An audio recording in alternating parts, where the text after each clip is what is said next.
జీవం గల దేవుని మహోన్నతమైన నామం బట్టి మీ అందరికీ హృదయపూర్వకమైన వందనాలు చెల్లించుకుంటున్నాను.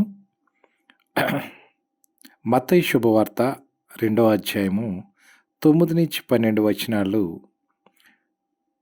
ఒకదాని తర్వాత ఒకటి ధ్యానం చేసి మీతో ఈ సందేశాన్ని పంచుకోవాలని ఆశిస్తున్నాను. మత్తయి శుభవార్త 2వ అధ్యాయము 9-12 వచనాల వరకు. వారు రాజు మాట విని బయలుదేరిపోవచ్చుండగా, ఇదిగో తూర్పు దేశమున వారు చూచిన నక్షత్రము ఆ శిశువు ఉండిన చోటికి మీదుగా వచ్చి నిలిచి వరకు వారికి ముందుగా నడిచెను. వారు ఆ నక్షత్రమును చూచి అత్యానందభరితులై ఇంటిలోనికి వచ్చి తల్లి అయిన మరియను ఆ శిశువును చూచి సాగిలపడి ఆయనను పూజించి తమ పెట్టెలు విప్పి బంగారమును బోళమును కానుకగా ఆయనకి సమర్పించిరి. ఈ మొదటి భాగంలో మనం వారు రాజు మాట విని బయలుదేరిపోవచ్చు. ఆ రాజు ఎవరో ప్రత్యేకంగా చెప్పక్కర్లేదు, అందరికీ తెలిసిన సందర్భము, ఎన్నోసార్లు మనము విన్న సందర్భము. ఆ రాజు మాట విని ఆ తూర్పు దేశపు జ్ఞానులు బయలుదేరారట. రాజు ఎవరంటే హేరోదు. హేరోదు చెప్పిన మాట విని వారు బయలుదేరారు. కానీ ఆ నక్షత్రము ఆ శిశువు ఉండిన చోటికి మీదుగా వచ్చి నిలిచి వరకు వారి ముందుగా నడిచెను. వారు ఆ నక్షత్రమును చూచి అత్యానందభరితులై ఇంటిలోనికి వచ్చి తల్లి అయిన మరియను శిశువును చూసి సాగిలపడి ఆయన్ను పూజించి తమ పెట్టెలు విప్పి బంగారమును బోళమును కానుకలుగా ఆయనకి సమర్పించింది. ప్రియ సహోదరి సహోదరుడా, ఈ జ్ఞానులు ఎంతో దూరం నుంచి వ్యయ ప్రయాసలతో వచ్చారు. వచ్చిన వారు అక్కడ మరియమ్మ గారు, శిశువుడైన యేసుక్రీస్తు చాలా సామాన్యమైన స్థితిలో అక్కడ ఉన్నారు. ఒకలా చెప్పాలంటే దీన స్థితిలో ఉండొచ్చు. అంటే ఆ దీన స్థితి అంటే చుట్టుపక్కల ఉన్న వాతావరణము. మరియమ్మ గారు ఉన్నారంటే ఆవిడ అత్యంత సామాన్యమైన వ్యక్తి, పేదరాలుగా కూడా చెప్పుకోవచ్చు. అలాంటి సందర్భంలో ఆ జ్ఞానులు వచ్చి మరి వారికి ఉన్న ఆలోచన బట్టి, విశ్వాసమును బట్టి సాగిలపడి పూజించారట. చూసారా? అంతేకాకుండా పెట్టెలు విప్పి బంగారాన్ని బోళాన్ని కానుకగా ఇచ్చారట. ప్రియ సహోదరి సహోదరుడా, మనం ఎలాంటి పరిస్థితిలో ఎలాంటి స్థితిలో ఉన్నప్పటికీ, మనం ఎంత జ్ఞానులమైనప్పటికీ దైవ సన్నిధికి వచ్చినప్పుడు మనల్ని మనం తగ్గించుకోవాలి. చూసారా, ఇక్కడ సాగిలపడ్డారట. అంతేకాకుండా మరి పెట్టెలు విప్పారట. నీ హృదయం అనే పెట్టిని ఆయన ఎదుట సాగిలపడి నువ్వు విప్పుతున్నావా?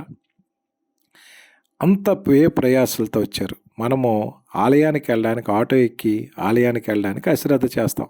వాళ్ళు ఎంత దూరం నుంచి అండి, ఎన్ని కిలోమీటర్లు, ఎన్ని మైళ్ళు, ఎంత వ్యయ ప్రయాసాలతో వారు వచ్చారో మనం గమనించాలి. అంతేకాకుండా ఇక్కడ మనం అత్యంత ప్రాముఖ్యంగా గమనించవలసిన విషయం ఏంటంటే, వారు ఒక సామాన్యుడైన రాజు మాట విని, అంటే వాడు దుష్టుడు గనుక హేరోదు సాతాను మాట విని వచ్చారని కూడా చెప్పొచ్చు.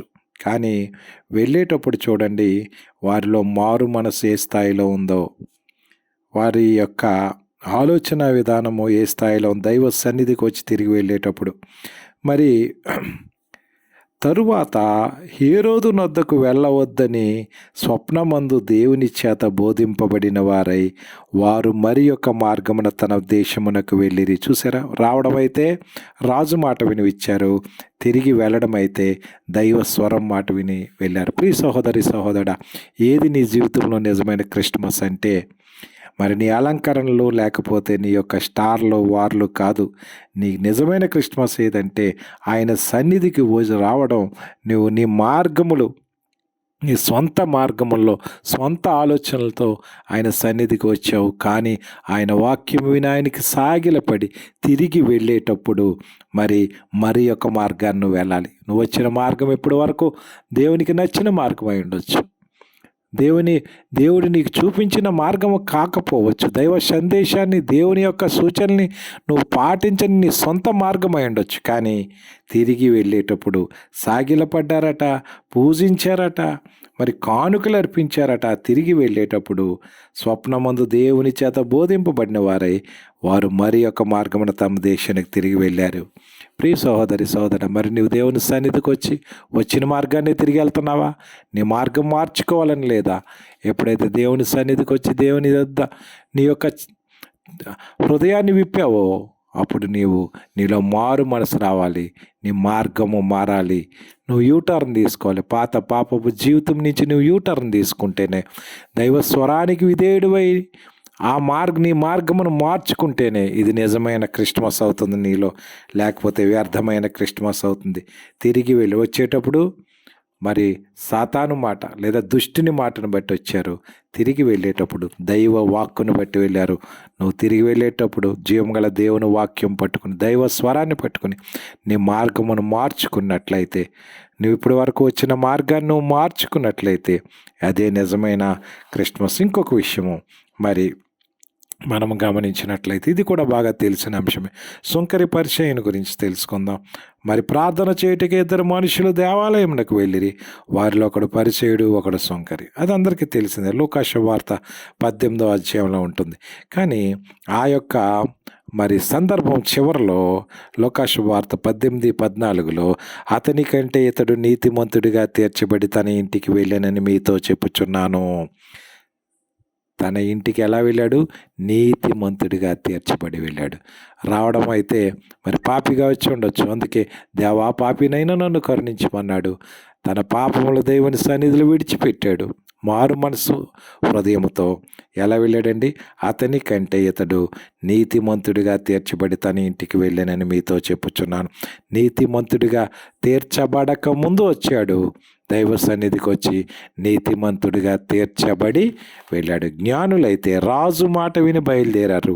తిరిగి వెళ్ళేటప్పుడు మరి స్వప్నమందు దేవుని చేత బోధింపబడిన వారై మరి యొక్క మార్గాన్ని వారు వెళ్ళారట.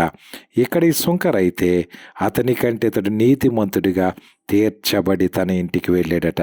మరి ప్రియ సహోదరి సహోదరుడా, ఆనాడు జ్ఞానులలా నీవు తిరిగి వెళ్ళేటప్పుడు దైవ సన్నిధితో దేవుని వాక్యానికి అనుగ్రహించుకొని నువ్వు వెళితే నీ జీవితము ఆశ్చర్యకరంగా ఉంటుంది. అంతేకాకుండా ఒక సుంకరిలా నీ పాపముల ప్రభు సన్నిధిలో విడిచిపెట్టి తిరిగి వెళ్ళినట్లయితే నీ జీవితం ఆశ్చర్యకరంగా ఉంటుంది. దైవ సన్నిధిలో నీకు మార్పు రావాలి. ఇది వరకు వచ్చిన మార్గము నీ మార్గము సరైనది కాకపోవచ్చు. నీ మార్గము మార్చుకో, నీ మార్గాన్ని మలచుకో. అదేవిధంగా సుంకరిలా దైవ సన్నిధిలో దేవా పాపినైనా నన్ను కరుణించని నీ పాపములు విడిచిపెట్టి నువ్వు చక్కని మార్గములో తిరిగి వెళ్ళినట్లయితే అదే నీకు నిజమైన క్రిస్మస్. అటువంటి క్రిస్మస్ ఆనందము మీ అందరికీ మెండుగా లభించాలని హృదయపూర్వకంగా కోరుకుంటున్నాను. ఆమెన్.